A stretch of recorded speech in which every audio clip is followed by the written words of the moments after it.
ઉમરલા પાસે ડમ્પરની અડફેટે મોતને ભેટેલ ટીઆરબી જવાન પ્રત્યે સંવેદના વ્યક્ત કરી ભરૂચના સાંસદ મનસુખભાઈ વસાવાએ પુનઃ એકવાર રેત માફિયાઓ સામે નિશાન તાક્યું છે। અકસ્માતની ઘટના મામલે ભરૂચના સાંસદ મનસુખ વસાવાએ સોશિયલ મીડિયામાં પોસ્ટ મૂકી હતી કે મુખ્યમંત્રીને મેલ કરવાના ગણતરીના કલાકોમાં જ એક કમકમાટીભરી ઘટના ઘટી છે, જેમાં ઉમરલા ખાખરીપરા વચ્ચે પાણીથર રોડ પર એક ડમ્પરવાળાએ ટીઆરબી જવાન સુમિત વસાવાને કચડીને ભાગી ગયો, જેનું ઘટના સ્થળ પર જ મોત નીપજ્યું।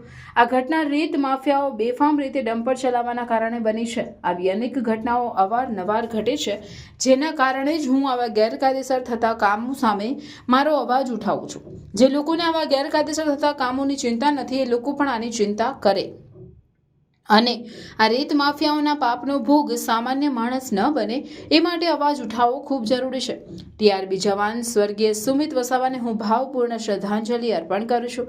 સાથે જ પોલીસ વિભાગ તેમના પરિવારને યોગ્ય સહાય કરે એવી અપીલ કરું છું।